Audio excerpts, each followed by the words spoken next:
Well, I mean, why would why would anyone sacrifice, let's say if Mm. there's a mom out there that has a career, why would they sacrifice their career to homeschool their kids? Because a lot of times, especially here in LA, in expensive areas, you're going to have to do that.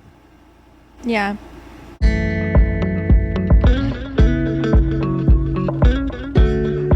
Hey, what's up, guys? Welcome to the Pastor and Wife podcast. We welcome you to hang out with us today.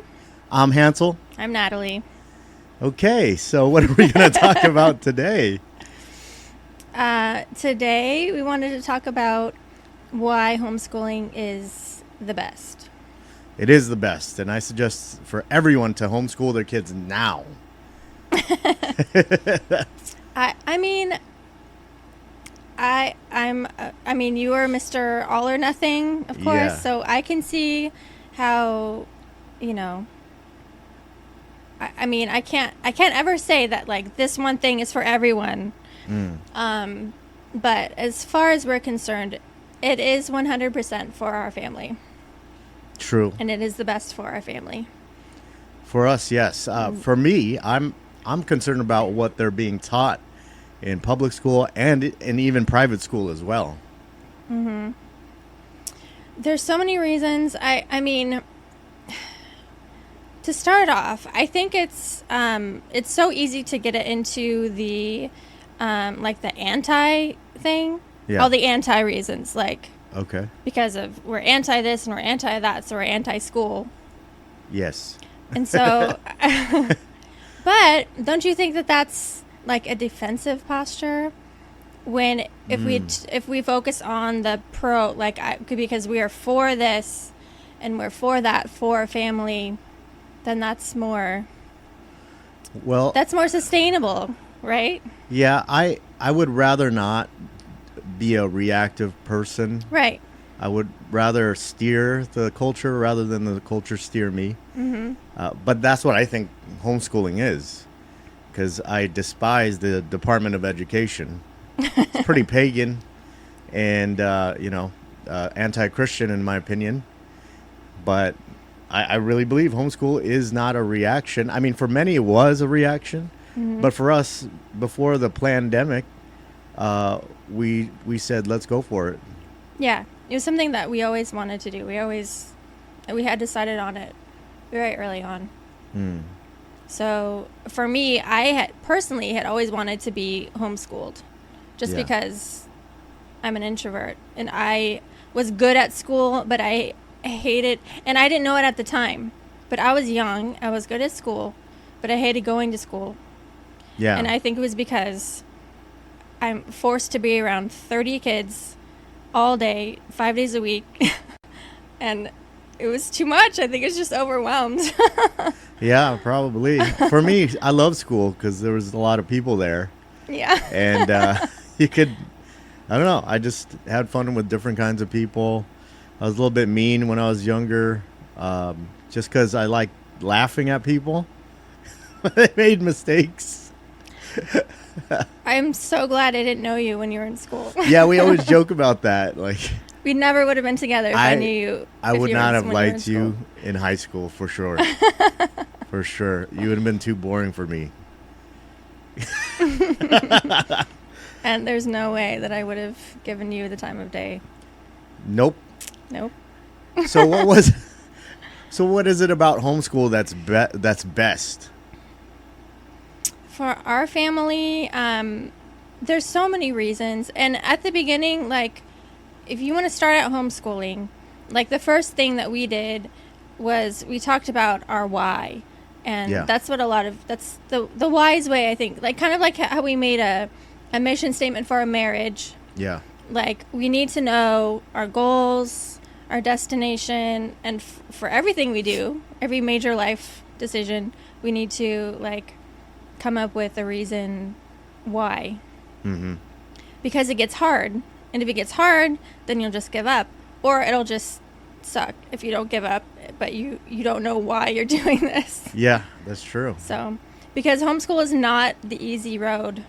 No, it's very hard. Yeah.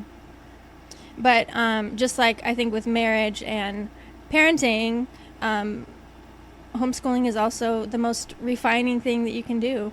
And I think in this past year, I have grown so much as a mother and like how I run the household, and that has to do with like how I've grown personally for my family, and how we can grow together. So what would you say is our why? It's because we want our kids to stay Christian. Yeah. I think that's the most important thing. And I don't want to like go into like theology, but there are a lot of kids that once they reach high school or college age that they lose their faith. Mm-hmm. And whether you're Baptist or Calvinist or Catholic, Presbyterian, charismatic, that issue is of prime importance because it has to do with our eternity. Yeah. Yeah. So being able to have our family culture of priority of Christ and Jesus in our lives, when they're away from you, let's say 35 hours a week, then that's a major, that's a lot of time for other people to be pouring into them. Yeah.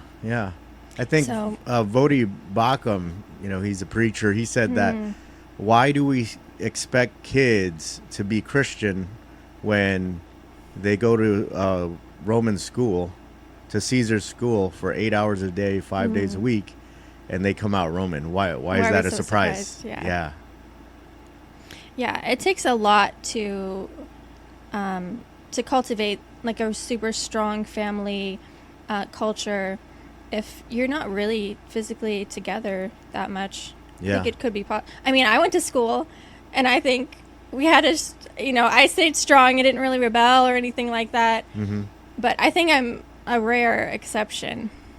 Yeah. And I'm kind of weird, so I don't really care what people think. I like being different, so I didn't care really. Yeah. But school wasn't enjoyable still. But you went to public school in Missouri. And I went to first public in school LA. in Missouri. So I went to kindergarten at a public school in Van Nuys. Yeah. And then I remember the day when my mom was trying to get a job at this Christian school. Yeah. Because she wanted to send us to Christian school because my sister was really struggling a lot. She was a few years older. And she was being really mistreated in that school. And it was because pretty she was traumatic. white. She was a white girl, but she looked Mexican. And she was gifted. Yep. So first, they kind of lumped her in and would speak Spanish to her, which was very confusing. Yeah. And then they kind of singled her out because it was a predominantly Hispanic school, and she was a white girl who was gifted. And I don't know. It happens. Yeah, it does happen. So, so I remember the day, and I still remember it vividly. And my mom was like, just let's all pray that I get this job at this Christian school so that you guys can go, because if she went, then we would get a better rate, and she would be working, because they wouldn't be able to afford it otherwise. So, but it was a great school. Went to Christian school first through 5th grade, and then we moved to Missouri. So 6th grade was my first year in public school in Missouri, all the way through high school. Then I went to a Christian, conservative Christian college. But my teachers in the Midwest in my public school were mostly Christian. Right. And some of them, went to churches that I knew. And we were taught abstinence in school. And it's just a different world.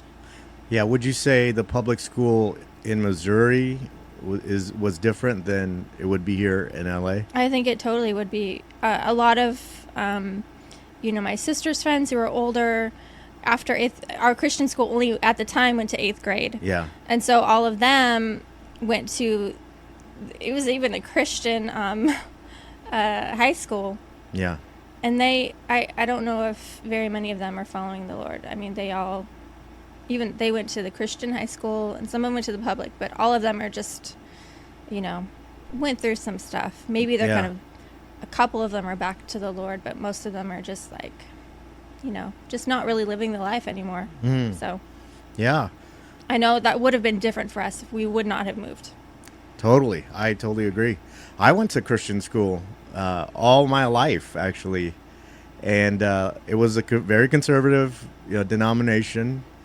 And what saved me was I was actually engaged in the Bible class because I was struggling with my faith. I didn't know if God was real or not, if I was really a Christian in high school because I had conflict with my parents. I think that's another key.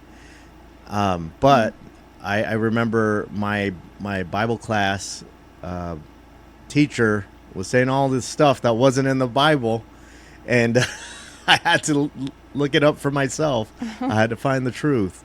So that saved me. But I do agree with you. For a lot of people, they lose their faith because it wasn't a culture. It was just a thing you did at school. Because I think the culture is developed through connectedness in the family, like really being connected. And it's hard to be connected when you're not physically with your children that much. Yeah. I think it's possible. Depends, but if it's possible, like the schools are horrible in our area, so like we would never send them. But there's so many other reasons, to develop that connection. I think people think that I want to homeschool because I feel kind of confined here. I'm like, can't move. Because they think that I am just really nurturing. I'm really sentimental. I don't want my babies to leave me. Yeah. And I just want to shelter them from this big scary world. And I just want to keep them with me. And I don't want to throw away their baby clothes because I just want them to be my babies for all their... And it's like, I'm not like that. I may seem like that. Maybe my voice is like high and like nice and stuff. But I'm not. I want my kids need to be independent of me. And I'm not the type of person that needs to be needed, that wants to be needed for everything. Like as soon as I can teach them to do it themselves, they're doing stuff for themselves. It is kind of about not sheltering them, but just to be able to expose them to the world in the time that's right for them and the way that's right for them. I do not want to shelter my kids from the world. Yeah. I want to expose them, but I think it's wise to do it in a way that once we've given them the foundation for that. Yeah, I agree. It's all about the voices, the culture, and the relationships kids have that causes them to be a man or woman of God in the future. And I do agree with that. You're not the type of person that just wants kids around all the time. Yes. Like I've seen you go crazy because you need your space. But you see the value in it. Yes, and I see the value because of that. And also a big reason for me is I think we'll call it brick and mortar schools. They're just so inefficient. They are. They're so. You can do school. You can learn everything you need to know. It doesn't take 12 years, and it doesn't take 7 hours a day.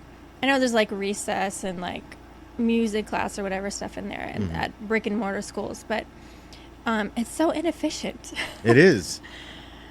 And so I can do it way better. And I'm not smarter than all the teachers. Right.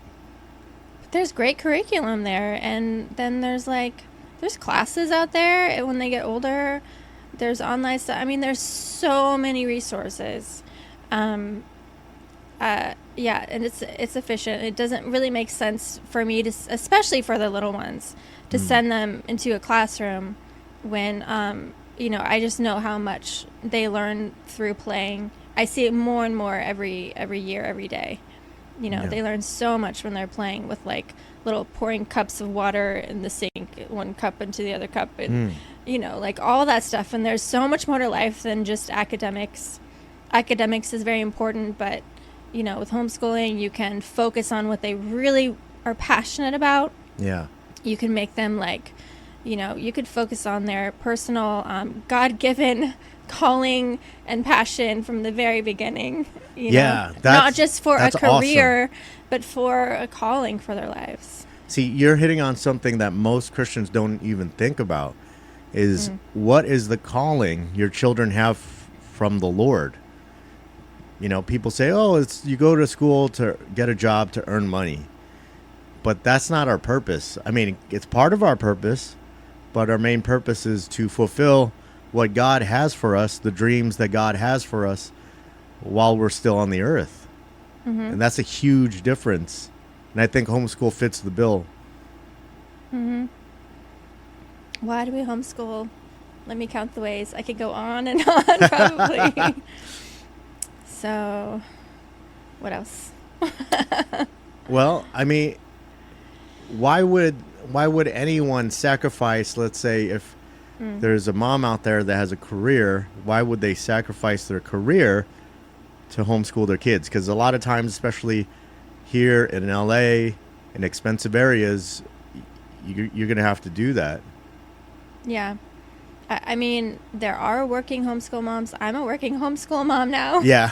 I volunteer and I work a little bit for a homeschool, a California homeschool organization. I mean, it's possible. I think if you want to do it, like you just make it happen and you do it, Yeah. I mean, it's hard for me to say because I did not want to work.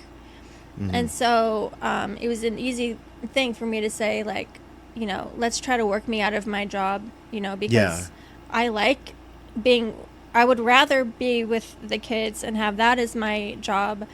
And you would rather, it was stressful for you to be with the kids. And so you are better at, like, providing for the family. So, I mean, like I said, we're traditional. So that was easy for me. I think naturally men and women are created that way. And that homeschool fit the bill. It's just a real sacrifice for a lot of people. It is, especially here. Yes. But I tell people, like, I'm not exactly sure of the numbers of, like, where our finances were when we started, when I stopped working. Yeah. But, like, I don't think it's really gone up. A little bit. Okay. Kind of. But I think if we were to tell people, like, the numbers and everything, how much we make, all that stuff, I am amazed that we're be able to live here. And I mean, we can live off of very little, and we're still well provided for. I mean, look at all this stuff. It's like we have everything we need. We have more than enough. Our house is so cluttered with stuff. We have too much stuff. It's like God will provide that. And it was a huge risk, and it was a huge leap of faith, I think, to start living that way. I'm used to living really frugal. I mean, we never had that much, money growing up, so it's kind of natural for me. I'm not a big spender or anything. Yeah. But that's another thing. Like, culturally, we don't live like other people. We don't buy the newest things. We paid for our used car in cash. It's been like the best. Both paid off. Ford Explorer. Yeah. An old one old. Yeah. It's new to me, but stuff like that is just different culturally too. I think people, I don't know, if you're used to, like, buying all the things and going out and getting coffee and shopping for clothes and stuff all the time, I think it would be hard. Yeah. But just, where are your values? What is your why? Your why, your pros, your whys have to be bigger than your, your comforts and everything else. And to me, my comfort is worth sacrificing for, especially when it entails my children growing up as amazing people. Yeah. Okay, I got a verse. It is Deuteronomy 6, 6 through 7 in the English Standard Version, it says, "These words that I command you today shall be on your heart, and you shall teach them diligently to your children, and shall talk of them when you sit in your house, and when you walk by the way, and when you lie down, and when you rise." Does that happen in public school? It kind of makes me think of how, like that brick and mortar school idea is historically really a new idea. Yeah. And historically, like, people just taught their own kids, Yeah. you know, for That's true. centuries. Well, for centuries, the church taught the kids about life, you know. And without the church, without the American church, there wouldn't be the literacy rate that we have now. Sunday school, you know, in the past 100 years, taught many children how to read. How to read. And yeah. adults. Yeah, that's true. Yeah. What would you say to, you know, because that's important to a lot of people, that their children grow up in the Lord. So if that's a motivator, what would you say to the people that are hesitating? It's a hard question because there's so many reasons. So many reasons why. I think that just the practical things about, like, my kid is super rambunctious and needs like outlets to just go and like run and is really social, lives to be with other kids, and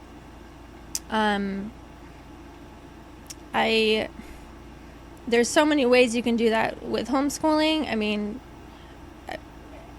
it doesn't really limit you. Like, my kids are around other kids all the time. They're around other adults, and they're around grandparents. Yes. They wouldn't be around grandparents nearly as much if they were enrolled in a, you know, public school or private school.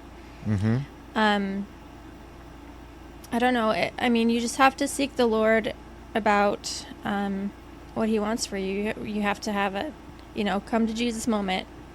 Like, God, is this what you have for me? Yeah. And there's a timing piece too.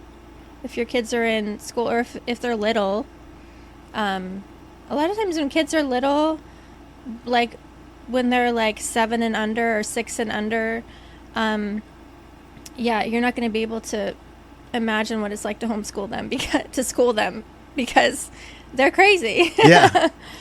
And our kids aren't really even like hyperactive, you know, but yeah, because their little bodies aren't really meant to be in a classroom yet.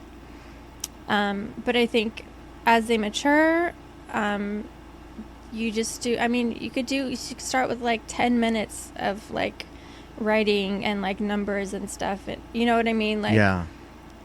I don't want people to be like intimidated because like they're thinking about school at home, like schooling at home, like they do in the school, but just at home. Because and now we have so many, like, such a variety of curriculum that'll like do nature studies that will take you outside, and that will like, you know, have questions for you. There's no like curriculum's not just like workbooks and writing and sitting at a desk, you know. Yeah. There's so many options for the little ones who are just so active. You know, find a homeschool community in your area,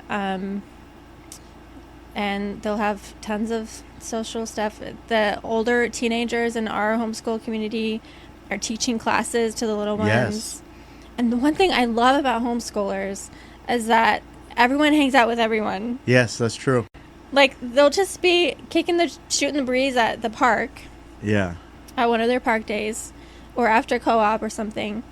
And the older ones, like the 16, 14-year-olds, they'll all just be like congregated together. You know how like kids congregate, just like hang out, you know, in groups and stuff. It'll be, first of all, it'll be this huge group. And like my 5 and 7-year-old are like hanging out with the teenagers, and they're all like talking together and playing together. And they, like, the older ones will organize games for the little ones, and they'll include everyone. And it's just so much healthier to socialize with all the ages. And in school, it's like, oh, she's in the year younger than us. Like, she's little, and we're cool because we're older. And there's just like this division. I used to think that way too. It doesn't happen in real life when you become an adult, ever. No. Like when you're just around people who are your age. Never. You know? So you can just expose them to life so much better. But just I mean, I can't tell people what to do. Like, it's good for us. And like I said, I'm not going to say 100% every Christian has to do this. Like, you have to decide on your own. And I think people have to, we have to follow the Lord and what he's telling us to do. And if he's telling you to homeschool, then he will enable you to do it. That's true. He will enable you to do it. I just wish more people would do it so that the Department of Education would lose funds. Well, I think they are. They are. And that's the thing. I just really believe in walking by faith. We're doing it every day. You know, planting a church here, homeschooling. And it's just incredible what God can do and how he can provide. You know, one of the best things about homeschool is I'm teaching the kids how to make money. You know, not just get a diploma and get a job, but they're asking me, oh, how do I do this? How do I sell something I make? How do I sell lemonade? They want to make money. They want to make money. Yeah, they want to make money, which is great. Entrepreneurship. So they can buy stuff they want. Yeah. A lot of homeschoolers become entrepreneurs. That's true. And that's awesome. That's amazing. I love that. And just the flexibility of homeschool. We can travel together.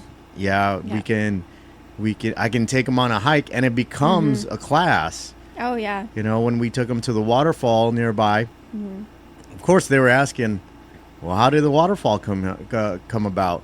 You know, where do rivers come from? How did this mountain get here? And you can give them that experience with learning. Yeah. It's hard to do that with like big classes in a school with funding and all that stuff. Right. But we can go out whenever we want.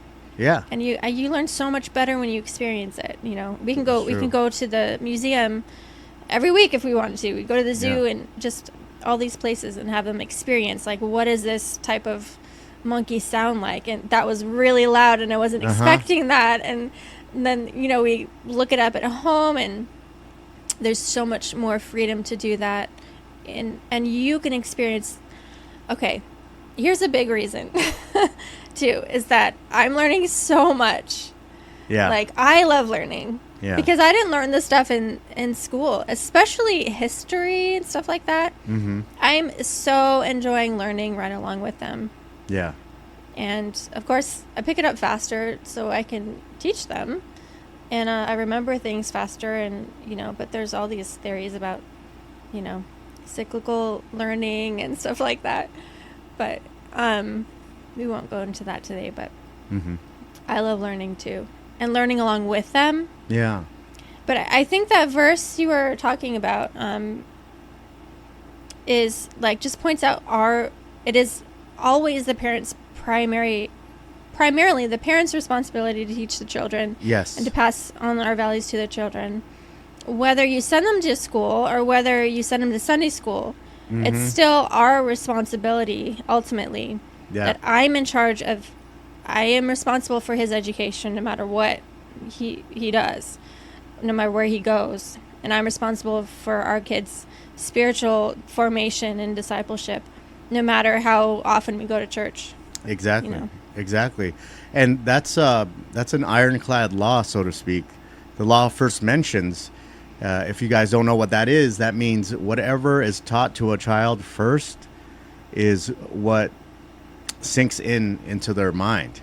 And so I'd rather be the first one to talk to my children about, you know, politics, about sex, about all these taboo things, and rather than their friends in high school, because usually high school friends or school friends have the wrong information.